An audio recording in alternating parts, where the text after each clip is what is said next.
Hi, I'm Paavo. My name is Mikko. We are from Apocalyptica, and you are Watching Impact Channel.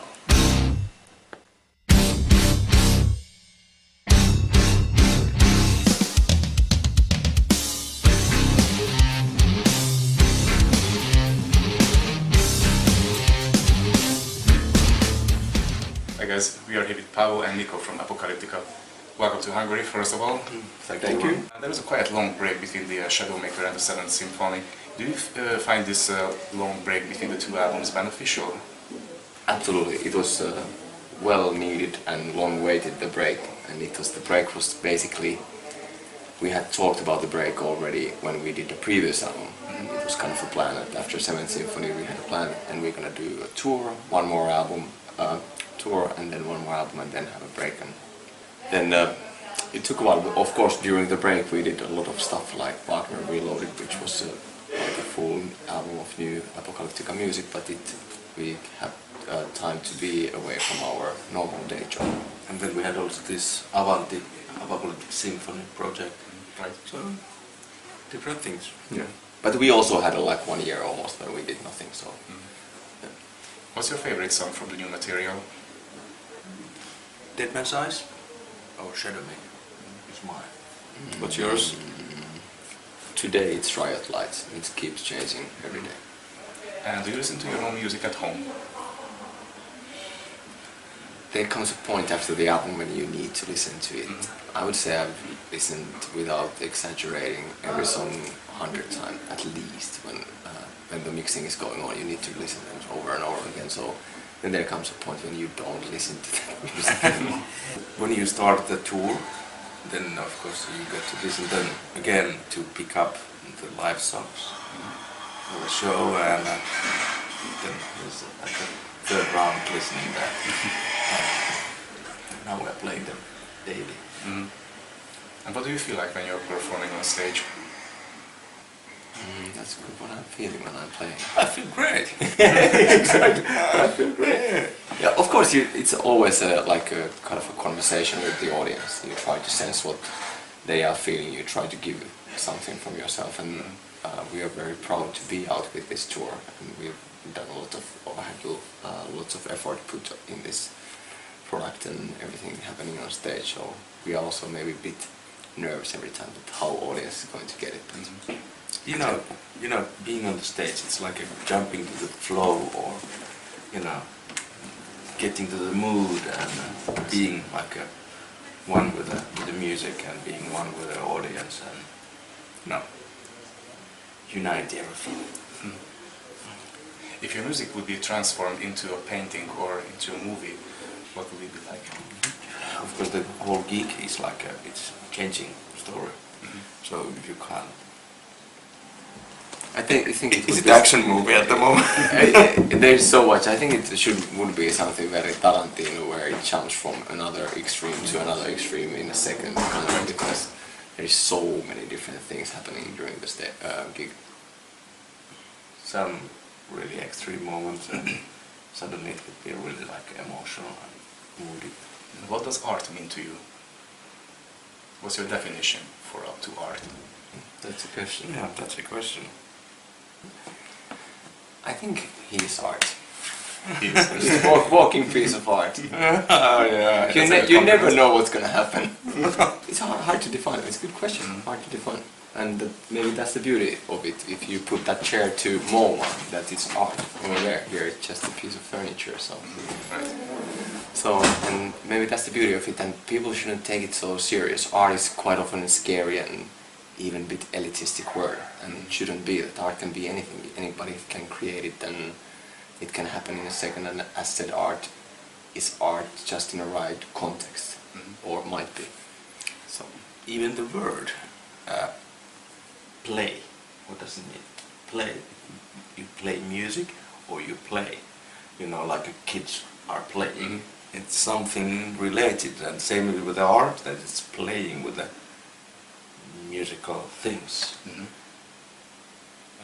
And sort of like children are playing with the musical elements. Yeah, I got it. Yeah, they're also playing with the musical elements. If you had a chance to compose a soundtrack, for what kind of movie would you like to compose? Tarantino? Yeah, I tried not to say Tarantino again, so I'd be very surprising and I'd say David Lynch movie. Something dark, something not too obvious, something which raises more questions than to give answers. Lars von Trier, maybe?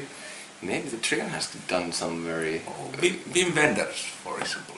But Lars von Trier has done some very amazing movies, and even though he speaks out of his ass at the times, his movies are amazing.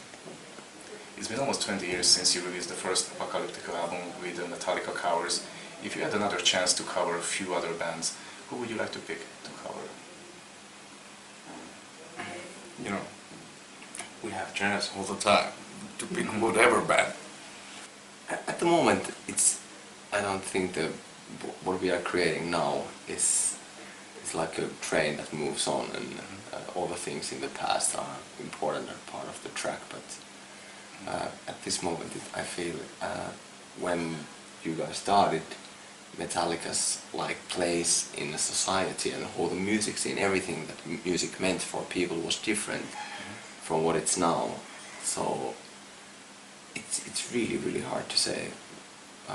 It would need to be picked one. So You know, we still played Metallica songs and Sepultura songs in our live show, couple of songs, and you know, it's really important part of our history, and actually it's like one of the reasons why we are here. So we still enjoy playing them. And if someone decided to create an Apocalyptica tribute album, who would you like to hear on that CD?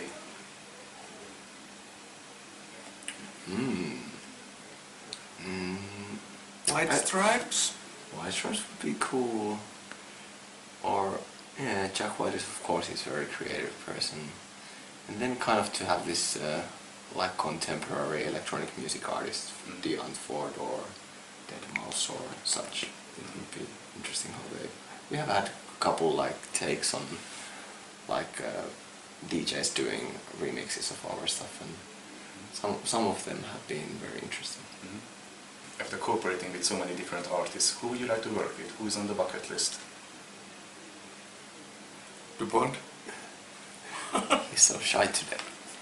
Again, at the moment we are, at least I have no interest of like searching new inspiration from that direction, as we are just having Frankie with us and kind of the main effort at the moment. It's so exciting to create music together with him and with this kind of group we have together at the moment, so really hard to say. If you ask 1 year from now, the answer might be different, but now I'm not too interested. Yeah, of course, there's always one person. Paul McCartney, yeah. Good choice. Oh, say better. Your turn. Say Say even one, yeah? Ringo. Where did you gain your strongest fan base around the world? It's very widespread. Hard to say what is the strongest. I would say There's some really strong areas like Mexico. That's really strong. And South America in general is quite strong. Whole of Europe, I would say, is very strong. yeah, you know, those surprisingly, it's been surprisingly good to tour now in Germany, for example. So the old markets where we went first when we started touring like 20 years ago. Right. And it's been really great. Hungary has always been nice. Of course there's small differences. Yesterday we had like a 3,200 audience in Prague. So it was not that really good and really great show. And what are your plans for the next year? Next year, pretty much exact touring. We now still have some 4 weeks to go with this first European leg, what we are doing now. Then we have 7 days off, then we do a week tour in Finland, straight another week in UK, then 2 weeks in Russia, then we have a Christmas break for 3 weeks, I guess. Then we go to Japan, and then we continue in March, we go back to US, then South America, more Asia, European festivals, then Australia, so it's packed. Okay. Last few questions. Please name your 5 favorite albums of all time. We might share even one. Sgt. Pepper's Lonely Hearts Club Band. Yes, that's... I would say that that is the one. Then your DuPont, your choice. my turn first. Yes. Okay. Rubber Soul. Your turn. You're going that way. Then I would need to say Massive Attack's Protection. Pink Floyd, Dark Side of the Moon. Neil Young, Harvest. What's the meaning of life? 42. Good answer. No, 55. You haven't seen the movie or read the book. It's 42. 55 is for me. It keeps growing. Ask once again. 55. No, it's 56. You know, meaning means. Do you have any message to your fans? 42. 57. Thank you very much for your time. Thank you. Thanks. Thank you.